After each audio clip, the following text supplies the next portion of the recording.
কয়বার এখন পর্যন্ত ভাগছেন আপনার গার্লফ্রেন্ডকে নিয়ে? এখন পর্যন্ত 7 বার ভাগছি। 7 বার আপনার গার্লফ্রেন্ড নিয়ে ভাগছেন? জি। আপনার বয়স কত? আমার বয়স 22 প্লাস। 22 বছর। আপনার গার্লফ্রেন্ডের বয়স? 17 বছর প্লাস। প্রথম ভাগেন কয় বছর বয়সে? 23 সালে। তখন ওর বয়স কত? 15 প্লাস ছিল। 15 প্লাস ছিল।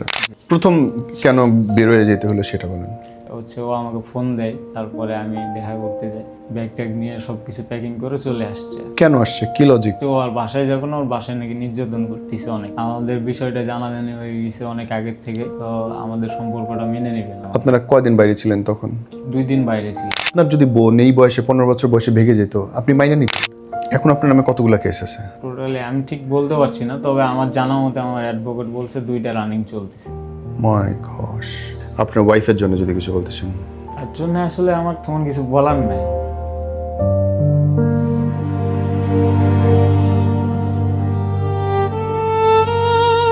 এত অদ্ভুত অদ্ভুত আইন, শুধুমাত্র তার মধ্যে ধরা পড়ে ছেলেটা, ভবিষ্যৎ নষ্ট হয় ছেলেটার, বর্তমান নষ্ট হয় ছেলেটার, সম্মান যায় ছেলেটার, টাকা যায় ছেলেটার, কেরিয়ার যায় ছেলেটার।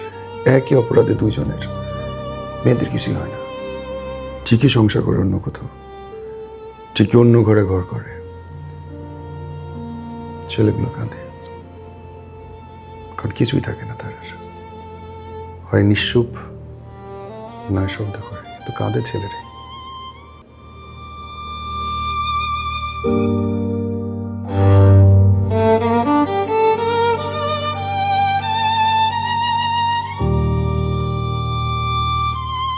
কয়বার এখন পর্যন্ত ভাগছেন আপনার গার্লফ্রেন্ডকে নিয়ে?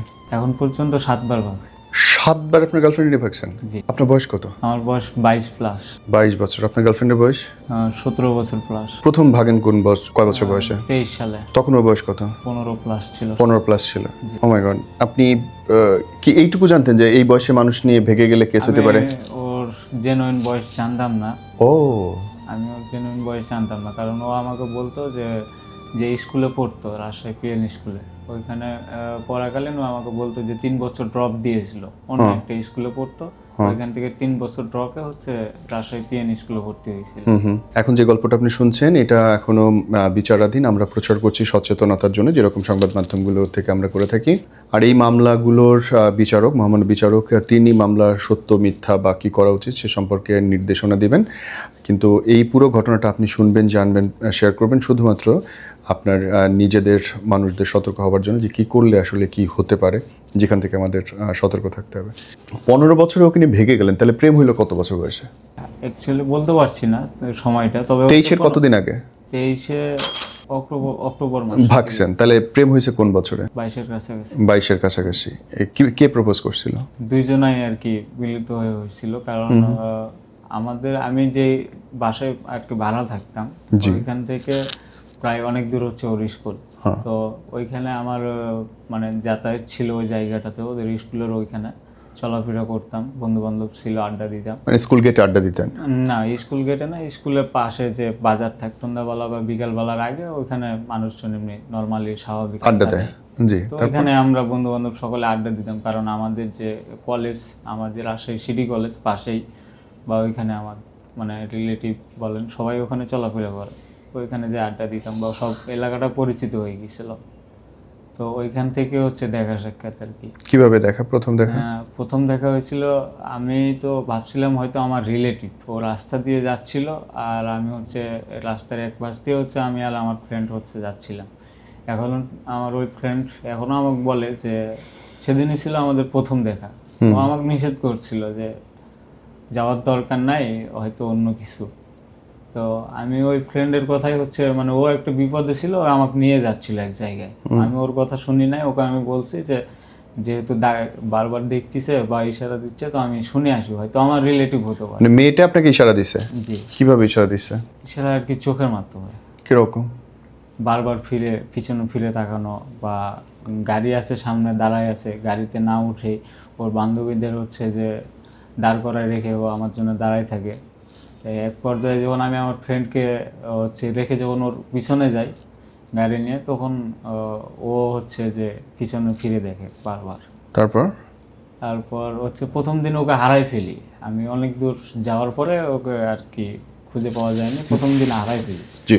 তো যে পর্যন্ত আমি গেছিলাম ওই পর্যন্ত মানে শিওর ছিলাম যে এদিকে তো আমি যাতায়াত করছি বা এদিকে আমার কলেজও ছিল।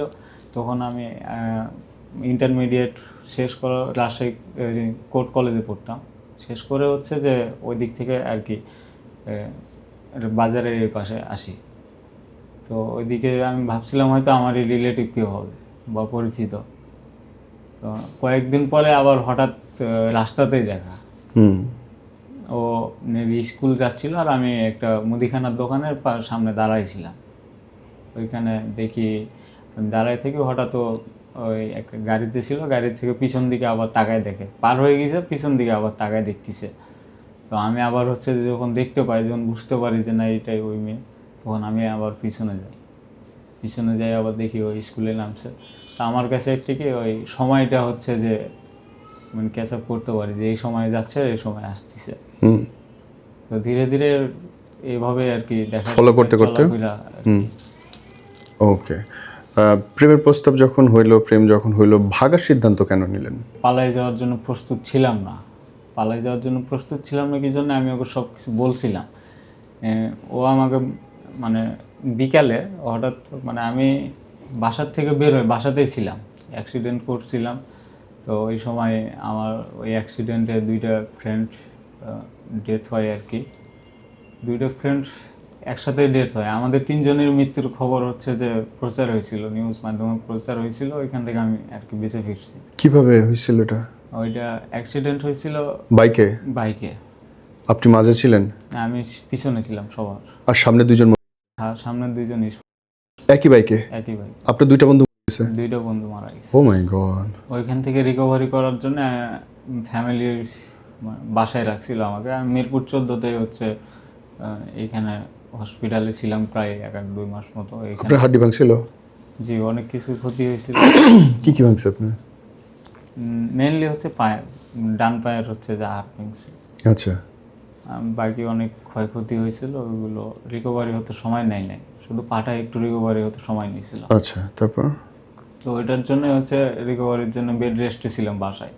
তো ডাক্তার বলছিল যে 4বার অপারেশন করা লাগবে। হুম। তো মেনলি 2টা করছিলাম আর 2টা বাকি ছিল। তো 2টা বাকি থাকার যখন কথা উঠে যে অপারেশন করতে যাওয়া যাবে, তখন হচ্ছে আমি ঢাকার জন্য মানে বাসার থেকে বের হয়ে আসি যে হচ্ছে আমি অপারেশনে করার জন্য যাব। তো ওর সাথে কন্টিনিউ কথা হয়। তো যখন অ্যাক্সিডেন্ট হয় তখন আমি ওকে বলছিলাম যে আমি তো এখন ধরতে গেলে একটা প্রতিবন্ধী, আমার সাথে তোমার যায় না, তোমার ফ্যামিলি স্ট্যাটাস বা তুমি তো অনেক ভালো, তুমি অন্য কাউকে বেছে নিতে পারো, তোমার লাইফটা অন্যরকম হবে।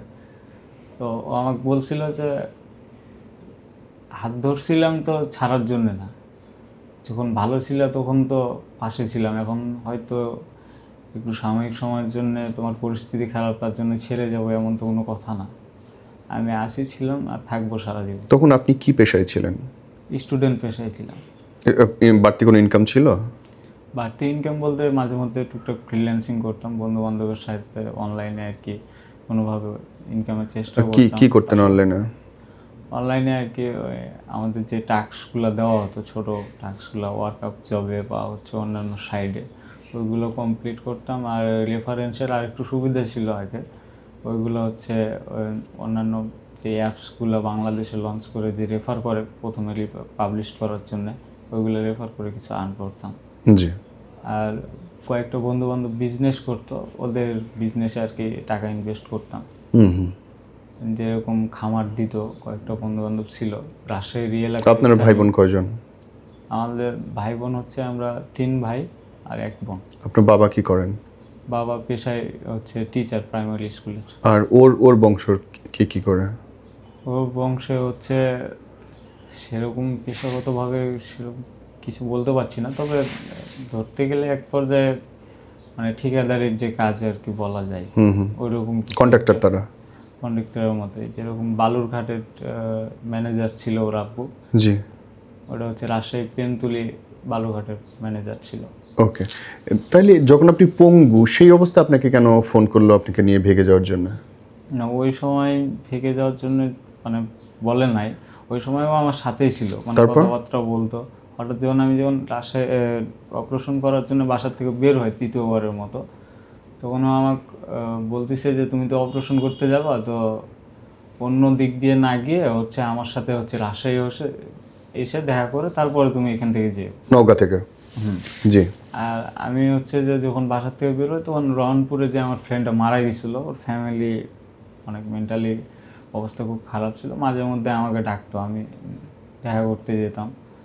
ওর ফ্যামিলি বলতো যে বাবা আমার ছেলে তো আর বেঁচে নেই, মানে পরিবারে ওই একটাই সন্তান ছিল, তো তোমাকে দেখলে একটু তাও ভালো লাগে, তুমি মাঝে মধ্যে আমাদের কাছে এসো। ওই একটাই বাচ্চা ছিল যেটা পড়ে গেছে? জি। ও মাই তো গড। আমি ওইখানে ওর বাসায় যাই, যে দেখা সাক্ষাৎ করি। তো ওইখানে যাওয়ার পরে আবার সিরাজগঞ্জে যে ফ্রেন্ডটা মারা গেছে, তো ওর বাসার থেকেও ফোন আসে যে বাবা যখন ওখানে যেতে পারছো তখন এইখানে হয়তো বা তুমি আসতে পারবা, তো যাওয়ার পথে না একটু আবার দেখা করে যাও। তো আমি ওই রহনপুর থেকে হচ্ছে যে রাজশাহী আসি। রাজশাহী আসার আপনার পর খারাপ লাগে না? একমাত্র সন্তান মরে গেছে এবং সেই বাইকে আপনি ছিলেন।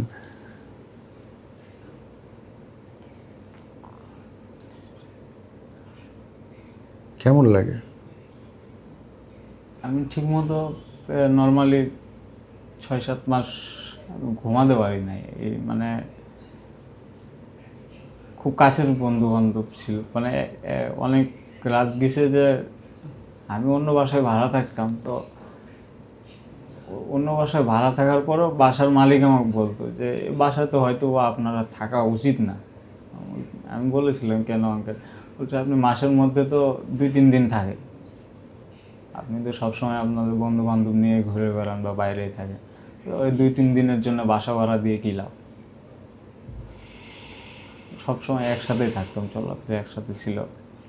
এই মুহূর্তে যদি বিচার করেন, ওই দিনে যে বাইক অ্যাক্সিডেন্টে 2 জন বন্ধু আপনার মরে গেল, দোষ আসলে কার ছিল?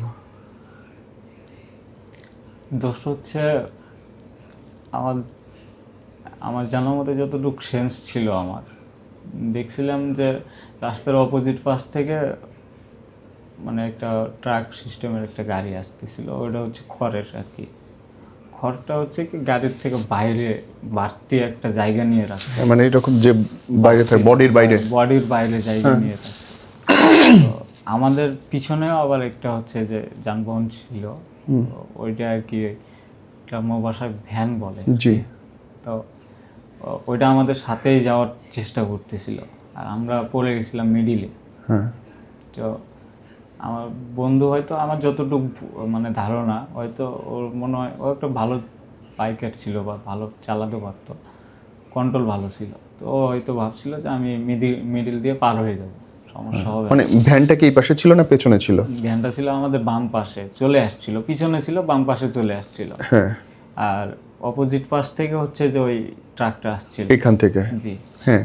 তো আমরা ভাবছিলাম যে এই তো ভ্যান তো আমাদের সাথেই যাচ্ছে, তো কেটে দিয়ে আমরা চলে যাবো। ক্রসিং হয়ে পার হয়ে যাব। হ্যাঁ। ওই ক্রসিংয়ে হয়তো আর কি, ওটা আমার সেন্স নাই, তারপরে আমি ঠিক বলতে পারবো না। প্রথম কেন বেরোয় যেতে হলো সেটা বলেন। হচ্ছে ও আমাকে ফোন দেয়, তারপরে আমি দেখা করতে যাই। দেখা করতে যেয়ে দেখতেছি ও আর কি ব্যাগ ট্যাগ নিয়ে সব কিছু প্যাকিং করে চলে আসছে। আমার পাশে আমার ছোট ভাই ছিল। কেন আসছে? কি লজিক?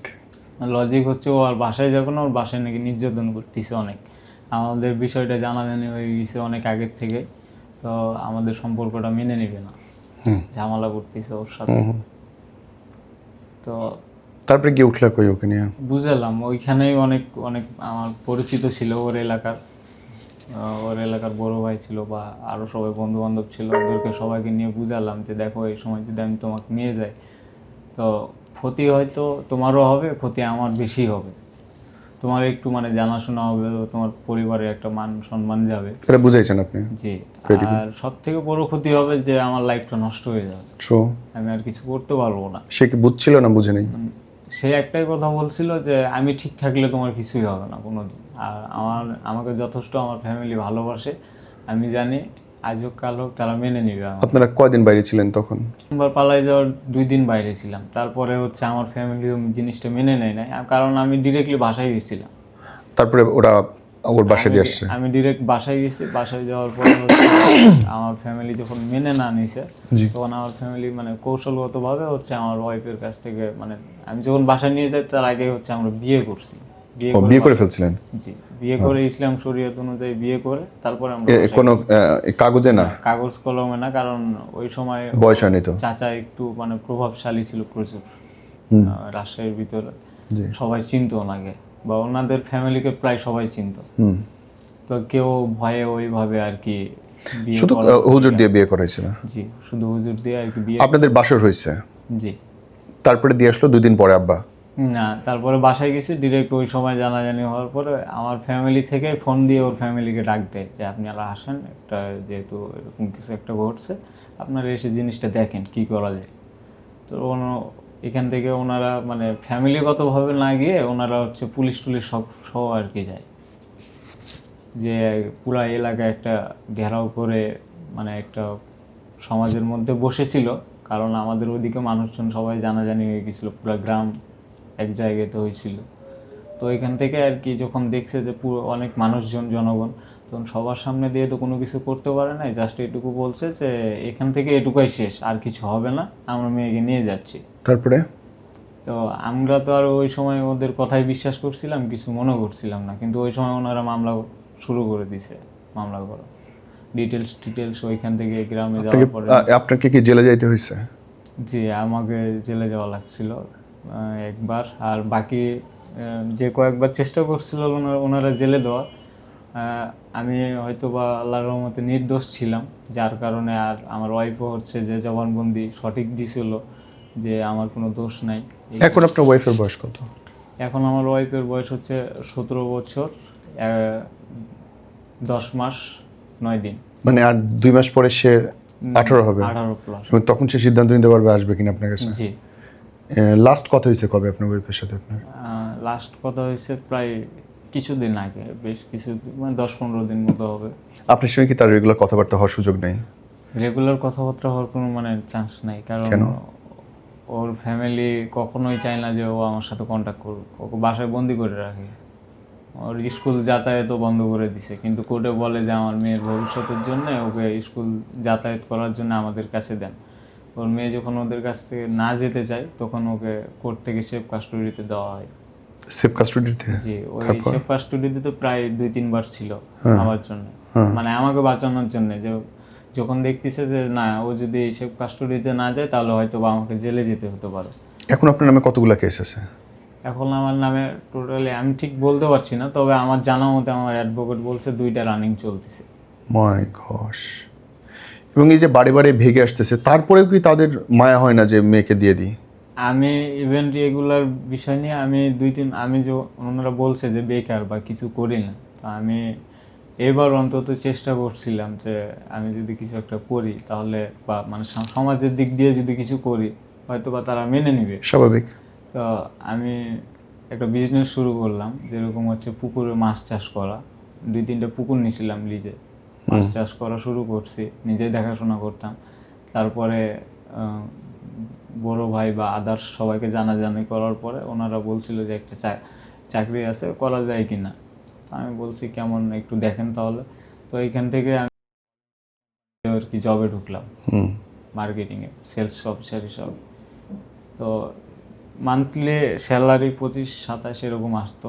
তো প্রথম স্যালারি পাওয়ার পরে আমি ওনাদের বাসায় যাই, আমি ডিরেক্ট আমার শ্বশুর বাসায় যাই, যে শ্বশুরের মানে এক পর্যায়ে কি সবাইও মানে সবাই জানাজানি হয়ে গেছে, পুরো এলাকা মহল্লা পাড়া সবাই জানাজানি। তো কিছু মুরব্বীর সাথে কথা বলছিলাম, তো ওনারা বলছে যে এটাও তোমার বাবা হয়, ওটাও তোমার বাবা হয়, ওটাও তোমার মা ট্রু ট্রু। তো এখন হচ্ছে তোমার বাবা মার কাছেও যেরকম তুমি ভুল করলে হয়তো বা ভুল ক্ষমা চাও বা যাই হোক যেটা করো, ক্ষমা চাইছিলেন শ্বশুরের কাছে?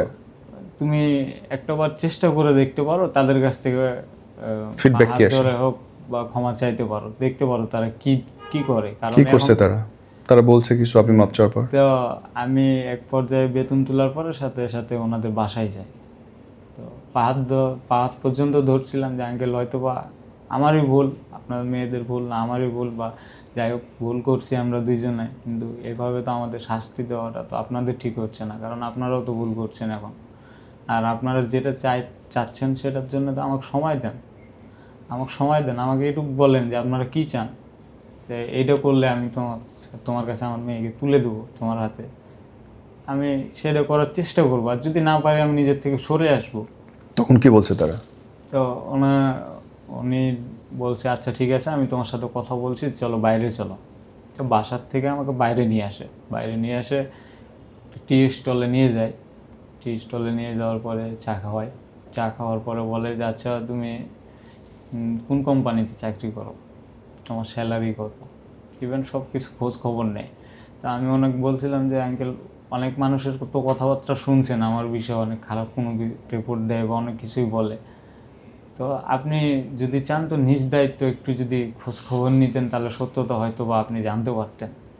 আমি আপনাকে নাম্বার দিচ্ছি, প্রয়োজন হলে আমাদের যে রাজশাহী বিভাগের RM আছে বা আমার যে মার্কেটিংয়ে আমার যে অফিসার আছে উপরে, তাদের আমি নাম্বার দিচ্ছি, আপনি যোগাযোগ করেন, তাহলে সত্যতা জানতে পারবেন। তো উনি বলছে যে আচ্ছা ঠিক আছে, আমি বিষয়টা মাথায় রাখলাম, আমি খুব শীঘ্রই তোমাকে ফোন দিব, এটার একটা সমাধান আমি করার চেষ্টা করতেছি। আমি তোমাকে ফোন দেবো, তুমি যাও, তুমি চাকরি ছেড়ো না, চাকরি করো, আমি তোমাকে ফোন দেবো, বিষয়টা জানাবো।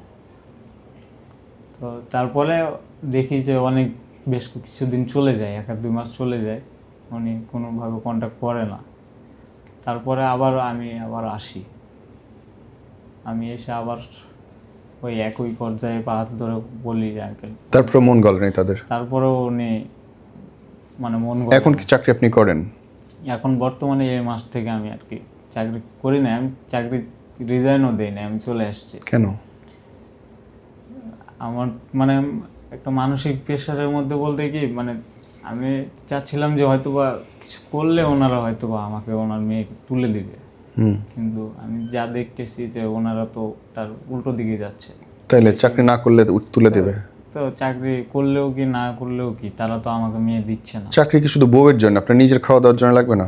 আমার নিজের জন্য বলতে আমার ফ্যামিলিতে আল্লাহর রহমতে অর্থ সম্পদ মোটামুটি ভালো আছে। আব্বু চাই বা ফ্যামিলিগতভাবে চাই যে আমি বাসা দেখাশোনা করি। বাসা কি দেখাশোনা বলতে আমাদের জায়গা জমি আছে, বা আব্বু চাকরির জন্য ব্যস্ত থাকে, লোকজন কাজ করে বাসায়, ওইগুলো দেখাশোনা। সরি, এভাবে জিজ্ঞেস করতেছি, কত বিঘা জমি আছে আপনাদের গড়পড়তা? প্রায় 60 বিঘার মতো। ও, তার মানে জমিগুলো ভালো মতো চাষ করলেই সংসার চলে যাওয়ার কথা। চাষ করলে বা হচ্ছে আরো ইভেন্ট অনেক কিছুই আছে যে আমি বাসাতে বসে বিজনেস ইনকাম করা সম্ভব। আম লিচু যেগুলো হয় এলাকায়। আমাদের তো মানে বাংলাদেশের রাজশাহী শহরের মধ্যে সাপাহার থানাতে হচ্ছে সবচাইতে বেশি আম চাষাবাদ হয়। বুঝতে পারছি, মানে আপনি যদি চান আলহামদুলিল্লাহ ওইখান থেকে সঠিক ইনকাম করতে পারেন।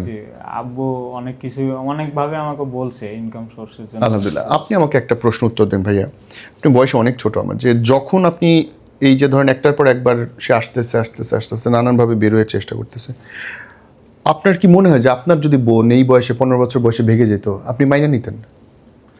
আমি প্রথমে হয়তো মেনে নিতাম না, বা এটার জন্য যা করা লাগতো আমি করতাম, কিন্তু পর্যায়টা যদি আমার মতো হতো যে বারবার পালাই যাচ্ছে, বা তাহলে আমি চাইতাম যে একটা সমাধান করার। কি সমাধান হতে পারে যখন একটা মানুষ কিছু বোঝেই না? পারিবারিকভাবে বা যে কোনোভাবে তাদের একটা মানে চেষ্টা করতাম যে হয়তো মেয়েটার যেহেতু ভবিষ্যৎ আছে বা ছেলেরও ভবিষ্যৎ আছে, ওরা বড় হোক তারপরে দেখা যাবে, তারপরে আমরা জিনিসটা ভেবে দেখব। আমিও একমত আপনার সাথে যে বড় হোক তারপরে দেখা যাবে, এই গ্যারান্টি রাখা উচিত। সুযোগ দেওয়া মানে সুযোগ আমি চাই, যদি বিয়ে না করে দুইজনের সাথে কথাবার্তা বলতে দিত এবং যে আপনারা বড় হন তারপরে দেখবো, বা কথা না বলতে দিলে যদি বলতো এইটা পারিবারিকভাবে যে তুমি এই জিনিসটা করলে বা ভালো কিছু একটা করলে আমার মেয়েকে তোমাকে তুলে দিতে পারো, তার আগে হচ্ছে তুমি কন্ট্যাক্ট করবাও না বা কোনো একদম সঠিক এরকম হইতেই পারতো, এরকমও করতে পারতো। আমি এটাও বলছিলাম। রাইট।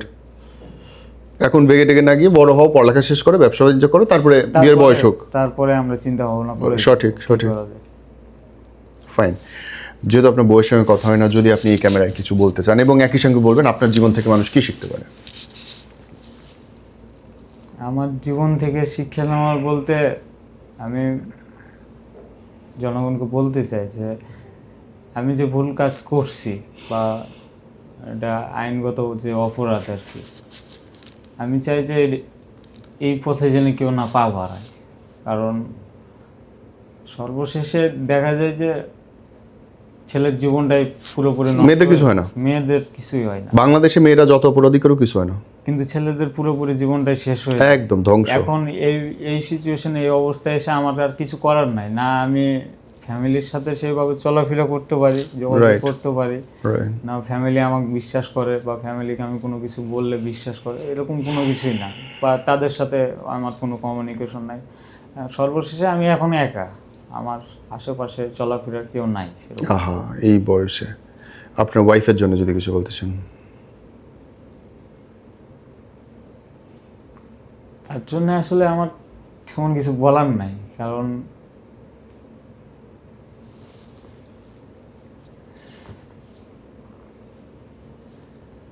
মানে তার পরিবার বলে নাকি সে, তার আব্বু বলে যে সে নাকি আমাকে ছাড়া ভালো আছে।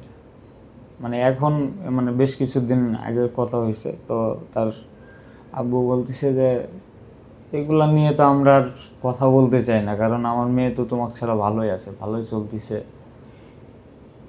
আমি তার সাথে কথা যখন বলছি, সে বুঝাইছে অনেক খারাপ আছে বা তার খারাপ লাগতেছে।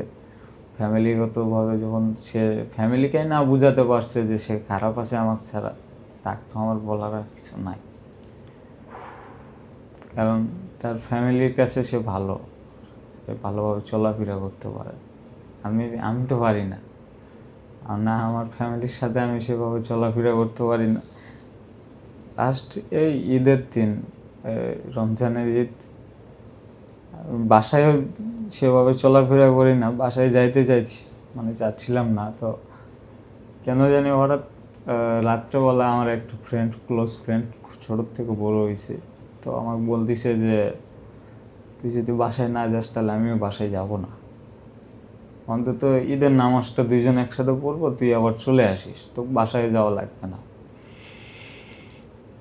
তো আমি ওকে নিয়ে বাসায় যাই, একদম ভোরে যাই, প্রায় 6টা বেজে গেছিলো বাসায় যাইতে। তো শুধু বাসায় যাওয়ার পরে সকালে গোসলটা দিছি, নামাজটা পড়ছি, ইভেন্ট নামাজ পড়ার পরে বের হয়ে চলে আসছি, বাসা তো থাকি নাই। তো দেখলাম যে আমি চলে আসলাম আমার বাসাতে, সেরকম আম্মু ছাড়া বলার মতো কেউ নাই। সব হারাইছেন, পরিবার হারাইছেন, ভবিষ্যৎ হারাইছেন, পড়ালেখা হারাইছেন, চাকরি হারাইছেন, ভালোবাসা মানুষটা হারাইছেন। আমি দোয়া করি তার 18 হোক, সঠিক বয়স হোক, এবং তারপর আপনাদের দুজনের সুখে সংসার হোক। শায়দ, হয়তো টিনেজের ভুল কোনোদিন কোনো কিছু দিয়ে মাফ করা যায় না ভাই। ভালোবাসেন যার ইচ্ছে ভালোবাসেন, কিন্তু এমন কোনো কিছু করেন না যাতে দুইজনের ভবিষ্যৎই নষ্ট হয়।